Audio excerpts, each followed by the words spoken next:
구원은 신자들이 달성해야 되는 목표가 아닙니다. 제가 여러 번 말씀드려서 이제 다 아시죠? 신자에게 구원은 선물로 주어졌습니다. 다른 종교들은요, 구원을 목표로 그렇게 종교 생활을 합니다. 수도승들은 득도하기 위해서, 열반의 경지에 이르르기 위해서 수행을 하죠. 면벽도 하고 좌선도 하고 참선도 행하며 하나의 목표를 향해서 정진해 나갑니다. 그런데 하나님 백성에게 구원은 수행의 결과로 얻어지는 그러한 결과물이 아닙니다. 하나님이 원하시는 자에게 아무런 조건 없이 선물로 주시는 것입니다. 오직 하나님의 은혜만 조건이 되는 그런 선물이죠. 간혹 사람들이 잘못 생각하는 경우가 있습니다. 신약 시대는 은혜의 시대니까 은혜로 구원받고, 구약 시대는 율법의 시대니까 율법을 잘 지켜서 구원 얻는다, 이렇게 잘못 생각하는 사람들이 있습니다. 그런데 하나님의 구원이 선물이 아니었던 적은 단 한 번도 없습니다. 하나님은 하나님 백성을 선택하실 때 조건을 보고 선택하지 않으십니다. 믿음의 조상, 이스라엘 백성들이 조상으로 여기고 있는 아브라함을 선택하실 때에도 성경은 아브라함이 구원받을 만한 어떤 조건이 있는지 그런 조건에 관해서는 전혀 얘기하고 있지 않습니다. 오히려 여호수아는 이스라엘 백성의 조상, 곧 아브라함의 아비, 나홀의 아비 데라가 강 저편에 거하여 다른 신들을 섬기고 있었다, 이렇게 증언해 주고 있습니다.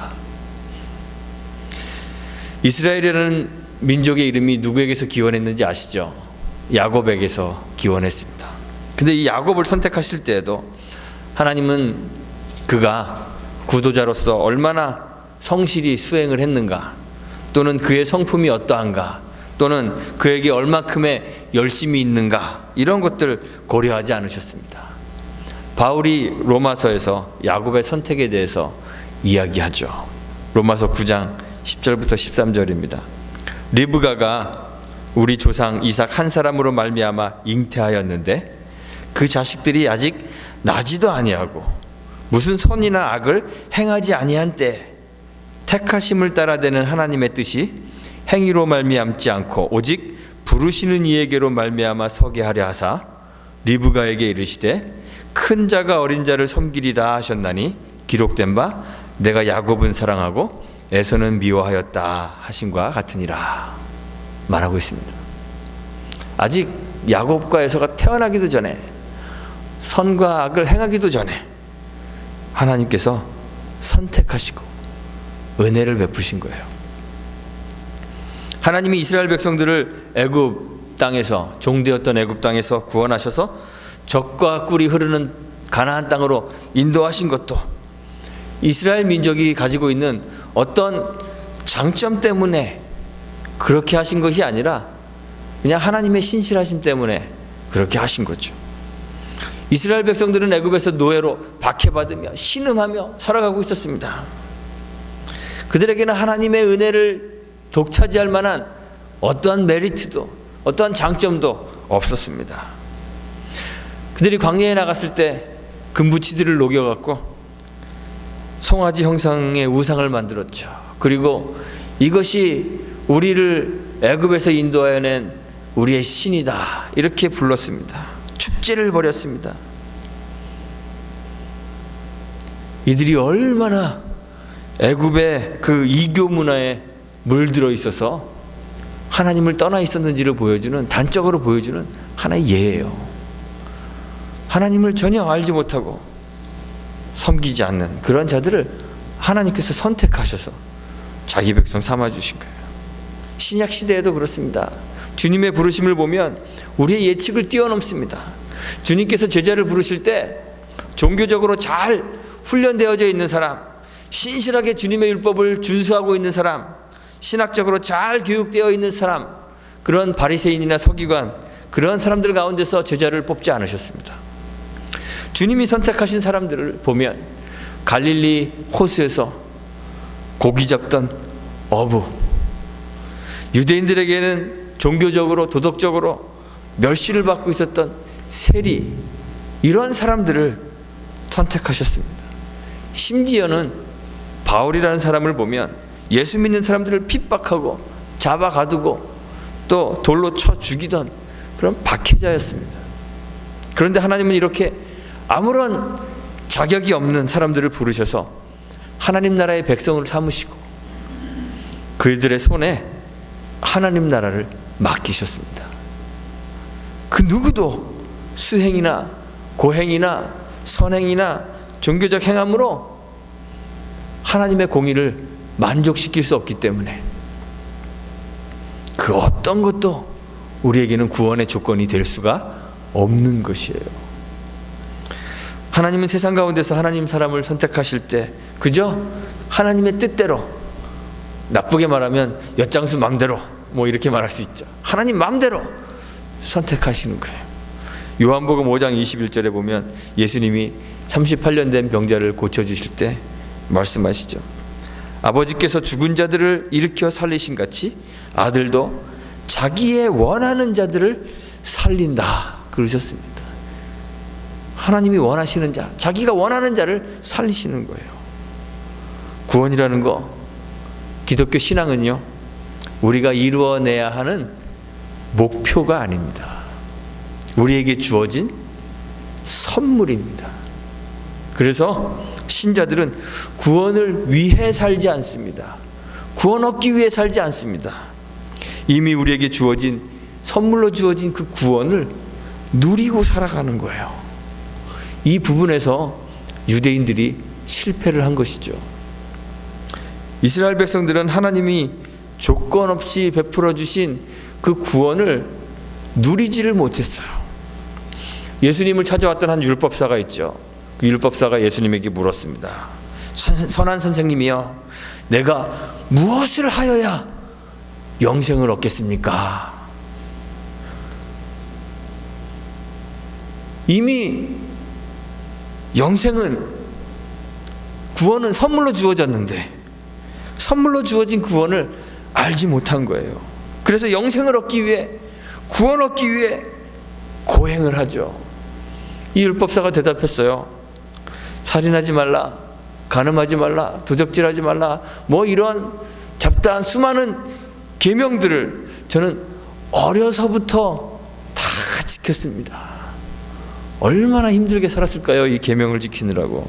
그런데 그러고도 아직 영생을 얻지 못해서 영생 얻는 길을 예수님께 물어보고 있잖아요. 무엇을 하여야 영생을 얻겠습니까? 탕자의 비유에는 두 아들이 있습니다. 사실 우리 모두는 다 집 나간 아들이에요. 유대인이나 이방인이나 할 것 없이 다 아버지의 그 풍성한 자원을 떠나서 자기가 소유한 자원으로 살겠다고 집을 뛰쳐나간 탕자입니다. 나가보니 힘들죠. 다 죽게 되어서 집으로 돌아오는데 다시 아들로 맞아주시는 그 아버지의 조건 없는 그 사랑 때문에, 아버지의 그 은혜 때문에 아들의 자리를 찾는 것, 그게 탕자의 이야기입니다. 그런데 이 탕자의 이야기를 다른 한편으로 우리가 생각해 보면 집 나간 아들은 이방인들이고 또 집에 있었던, 남아 있었던 아들은 유대인이다, 이렇게 생각해 볼 수도 있습니다. 집 나간 아들은 거지가 됐죠. 자기가 가지고 있는 거 다 잃어버렸습니다. 소유한 것이 하나도 없는 빈털터리가 되었습니다. 이방인들의 모습입니다. 그런데 집에 있던 아들은 뭘 소유하고 있었을까요? 작은 아들이 돌아와서 막 기뻐하는 아버지가 잔치를 벌였습니다. 살찐 송아지를 잡고 큰 잔치를 배설하고 춤을 추며 잔치를 합니다. 근데 큰아들이 화를 내죠. 아버지 재산 다 날려먹고 돌아온 저놈을 위해서는 살찐 송아지를 잡아서 잔치를 베풀어 주면서 집에서 종처럼 일한 나는 친구들과 즐기라고 염소 새끼 한 마리도 잡아준 적이 없다고 화를 냈습니다. 그때 아버지가 한 말씀이 있습니다. 누가복음 15장 31절에 예, 너는 항상 나와 함께 있으니 내 것이 다 내 것이지 않느냐. 큰아들은 사실 아버지 소유 전부를 자기의 것으로 소유하고 있었는데 이미 주어진 그 소유를 깨닫지 못하고 나는 염소 새끼 한 마리도 가지지 못했다고 그렇게 생각하고 있었던 거예요. 그래서 아버지의 아들로 인정받기 위해, 아버지 소유를 소유하기 위해 정말 노예처럼 살았죠. 종들과 같이 아침 일찍 일어나 밭에 나가서 일하고 저녁 늦게 돌아와 쉬는 노예 같은 삶을 사는 거예요. 주님이 가르치신 가르침과 주님의 삶으로 이 복음을 우리들에게 보여주십니다. 하나님 나라가 이미 임했다고 말씀하셨습니다. 그의 제자들이 이미 세상 속에서 주님께 선택되어져서 하나님 나라의 백성이 되었다고 말씀하셨습니다. 이방인들에게, 그리고 유대 사회에서 부정한 자로 낙인 찍혔던 세리와 죄인들에게, 그리고 정결하지 못한 병자들에게, 억압받고 억눌린 가난한 자들에게 구원을 선포해 주셨죠. 하나님 나라의 백성이 되는 것이 오직 하나님의 은혜로 되는 것임을 알려주셨습니다. 그런데 유대인들은요, 그리스도인이 된 후에도 여전히 과거의 율법에 사로잡혀서 그리스도의 은혜 안으로 들어온 사람들에게 이 율법의 짐을 지우려고 하는 거예요. 바울과 바나바가 1차 전도 여행을 마치고 다시 안디옥으로 돌아왔습니다. 그동안 하나님께서 함께 행하셨던 일들, 그리고 하나님께서 이방인들을 향하여 전도의 문을 여셔서, 믿음의 문을 여셔서 그들이 믿음 안으로 들어오게 하시고 하나님의 은혜를 체험하게 하셨습니다. 그래서 그것을 기뻐하며 그 구원의 은혜를 나누고 있는데, 유대에서 온 몇몇 사람들이 안디옥의 이 형제들에게 모세의 율법대로 할례를 받지 않으면 구원을 얻지 못한다고 그렇게 가르치고 있어요. 그래서 예루살렘에서 공회가 열렸죠. 예루살렘에서 열린 사도들과 장로들의 그 공회에서 베드로와 야고보의 그 발언을 통해서 복음의 말씀을 듣고 믿고 정결하게 되어 하나님의 백성이 된 그 이방인들에게, 유대인도 그동안 능히 지지 못했던, 자기의 조상들도 능히 지지 못하고 자기들도 지지 못하는 그런 율법의 무거운 멍에를 그 제자들의 목에 두는 것이 합당치 않다, 이런 결론을 내렸습니다. 그런데 사실 이렇게 말한 베드로도 자기의 자유를 제한하는 그 율법의 무거운 짐을 계속 지고 있었어요. 갈라디아서를 보면요, 이방인 전도의 문을 열었던 그 베드로조차도 안디옥에서 이방인들과 함께 식사를 하고 있는데, 야고보에게서 온 사람들, 즉 유대에서 온 할례자들이 이제 들이닥치자 그들에게 욕먹을 것을 두려워해서 이방인들과 함께 식사하던 자리를 떠나서 몸을 피하죠. 구원은 내가 쟁취하는 것이 아닙니다. 그냥 하나님께 선택되어져서 하나님의 양자가 되는 것입니다. 하나님의 아들, 모든 것을 소유한 하나님의 아들이 되는 것이 구원입니다. 또 여기 여자분도 계시는데 아들만 된다 그러니까 섭섭해 하실 수도 있는데요, 제가 한번 말했죠. 이스라엘에서요, 기업은 아들이 물려받습니다. 그래서 여러분들도 하나님의 아들이 되셔야 돼요. 양자가 되시는 거예요. 도덕적으로 사는 거, 종교적으로 사는 거, 율법을 지키는 것은 아들이 되는 것과는 하등의 관계가 없습니다. 오직 양자를 받아들이는 그 아버지의 뜻, 그 은혜로 아들이 되는 것이죠. 하지만 아들이라도, 아버지의 아들이라도 종들과 함께 밭에 나가서 일해야 됩니다. 아침부터 저녁까지 힘들게 일해야 됩니다. 그런데 차이가 있죠. 아들이 일하는 것은 일당 받기 위해서 일하는 것이 아닙니다. 노예처럼 억지로 하는 것도 아닙니다. 아들은 아버지가 소유한 모든 것이 자신의 것이기 때문에 자기의 소유를 누리고 관리하며 기꺼이 일하는 거예요. 그리스도인 된 사람들이 그렇습니다. 이스라엘 백성들이 애굽의 노예에서 해방되었듯 그리스도인들은 그들을 짓누르는 율법의 요구로부터 해방되었습니다. 이제 할례를 행하실 필요가 없습니다. 율법이 요구하는 제사와 제물을 드릴 필요도 없으십니다. 우리는 구원을 쟁취하기 위해 율법이 요구하고 있는 그 요구들을 억지로 지킬 필요가 없습니다. 그런데 그렇다고 해서 모든 종교적 의무, 도덕적 의무들을 다 내려놓고 세상 사람들과 똑같이 살아도 된다는 그런 말은 아닙니다. 세상으로부터 선택되어져서 하나님의 백성이 되었기 때문에 세상과는 다른 하나님의 아들로의 삶을 살아야 하는 것이죠. 종이 아니라 아들이기 때문에 아들의 정체성을 가지고 아들로서의 삶을 살아야 하는 것입니다. 종과 같이 똑같이 아침 일찍 일어나 저녁 늦게까지 들에 나가 일하지만 종이 아니라 아들이기 때문에 종이나 노예처럼 일당받기 위해 억지로 일하는 것이 아니라 즐거움으로 기꺼이 일하는 것입니다. 나의 소유를 누리는 것입니다. 사람들이 모든 무거운 짐을 더 이상 제자들에게 지우지 말고 오직 우상과 제물과 우상의 제물과 피와 목매어 죽인 것과 음행을 멀리하면 좋겠다. 이렇게 이제 사도들이 결론을 내렸죠. 목맨 거 먹지 말고 피도 먹지 말고 음행도 하지 말라 그러니까 또 이것이 하나의 규범이 되어서 그리스도인의 제자들을 억압하는 그러한 규범이 되는 것이 아니에요. 우리는 자유와 인권을 누리는 그런 자유민주주의 국가에 살고 있죠. 자유와 권리가 법으로 보장되어 있습니다. 그래서 여러분들은 다 자유롭게 사실 수 있는 권리가 있습니다. 누구에게도 여러분들이 누리는 자유를 침해당하지 않을 권리가 여러분들에게 있습니다. 그런데 그렇다고 해서 자유민주주의 국가가 막 방종해도 되는 건 아니에요. 자유민주주의 국가에도 법과 규범들이 있습니다.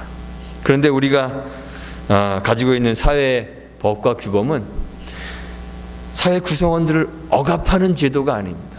억압하기 위해서 있는 것이 아니고요. 자유를 침해하지 않고 더 자유를 풍성히 누리기 위해 각 사회 구성원들이 기꺼이 법과 규칙들을 지키는 거예요. 그 법과 규칙을 지킬 때 내가 나의 자유를 온전히 누릴 수 있기 때문에 그러는 것이죠. 하나님 나라의 백성들은 하나님 아들이 되어서 하나님 나라를 소유하게 되었습니다. 하나님 나라를 소유한 아들로서의 정체성을 가지고 아들로서 권리와 자유를 누리기 위해서 자기의 자유를 스스로 제한하여 세상과 구별되는 삶을 살게 된다는 것입니다. 이것이 그리스도인의 삶입니다. 그리스도인 된 우리들은 다 하나님의 아들이 되었습니다. 우리가 구원받고 하나님의 아들이 된 것은 우리의 행위 때문이 아닙니다. 내가 뭐를 해서 내가 결단하는 결신 기도를 해서 내가 신자가 된 것이 아닙니다. 하나님의 은혜로 조건은 하나님의 선택에 의해 구원받고 하나님의 자녀가 된 것입니다. 그렇다면 이제 하나님 아들로서의 정체성을 가지셔야 합니다. 종처럼 신앙에서는 안 된다는 말입니다. 어떤 사람이 좋은 교회를 찾았다 그러더라고요. 어느 교회를 찾았길래 그렇게 좋은 교회를 찾았냐 그랬더니 집에서 TV 예배 채널 보고 예배 드린답니다. 뭐가 그렇게 좋냐 그랬더니 성가대 찬양도 엄청 잘하고 목사님 설교도 좋고 또 보기 싫은 사람 안 봐서 좋고 헌금해란 얘기 안 해서 좋고 다 좋답니다. 그래서 물어봤어요. 그런데 뭐 그렇게까지 하면서 굳이 예배는 왜 드리냐? 굳이 왜 TV로 예배 보냐? 그렇게 물었더니요, 이렇게 대답하더랍니다. 무섭잖아, 그러더랍니다. 예배 안 드리면 무섭고 찜찜해서 뭐 예배 드립니다. 무서워서 신앙하는 거 종입니다. 종은 자기 것이 아니기 때문에 의무적으로 일하지만, 아들은 자기 것이기 때문에 더 성실히 기쁨으로 일하죠. 주일을 성수하고 예배 참석하는 거, 성경 공부와 교제에 참여하는 거, 교회에서 봉사하는 거, 사람들을 섬기는 거, 헌금하는 거, 규범으로 억지로 하지 말라는 말입니다. 주일에 예배 참석하지 않으면 왠지 찜찜해서, 뭐 어떤 사람들은 주일날 놀러 가다가 차가 뒤집어졌더라, 뭐 그런 얘기 듣고 찜찜해서, 헌금 안 하면 찜찜하니까 이리저리 계산해서 억지로 적당히 헌금하는 거. 목사가 열심히 성경 공부, 기도에 준비해서 모임 하는데 사람들이 안 나오면 좀 목사 삐질까봐 또는 힘들까봐 그냥 억지로 모임에 참석하는 거, 그렇게 하지 말라는 말입니다. 그런 신앙은 종의 신앙입니다. 신앙이 아니죠. 아들로서의 정체성을 가지셔야 합니다. 스스로 세상과 구별하여 사셔야 합니다. 하나님께 선택되어진 하나님 나라의 백성으로 하나님 나라를 소유한 하나님의 아들이 되었음을 깨달으셔야 한다는 것입니다. 깨달으십시오. 아들로서 세상과 자신을 구별하는 것, 세상 속에서 아들로 사는 것, 기쁨으로 행할 수 있게 되기를 간절히 바랍니다. 하나님과 교제하는 것이 가장 큰 즐거움이기 때문에 세상의 작은 즐거움들을 자유로 포기하는 것, 그것이 신앙이잖아요. 기쁨으로 아버지 앞으로 나와 예배하고 그 아버지께 내 삶을 드리고 그분과 교제하는 신앙을 가지시기 바랍니다. 모든 것이 아버지의 것이고 또 아버지의 모든 소유가 나의 것이기 때문에 기꺼이 헌금도 하시기 바랍니다. 기꺼이 여러분들의 삶을 헌신하시게 되기를 바랍니다. 그리고 이러한 일들로 다른 사람 판단하지 않았으면 좋겠어요. 신앙은 삶이지 짐이 아닙니다. 서로의 어깨에 짐을 얹어놓고 너는 왜 이렇게 살지 않느냐고 판단하지 않고 우리 각자 스스로가 하나님의 아들로서의 삶을 살게 되기를 간절히 소망합니다. 그래서 우리 교회와 성도들이 정말 하나님의 은혜, 하나님의 구원을 풍성히 누리는 그런 교회가 되기를 간절히 소망합니다. 구원을 위해서 살지 않고 구원을 누리는 우리 주춧돌 교회가 되기를 우리 주님의 이름으로 축원하고 부탁드리겠습니다. 함께 기도합니다.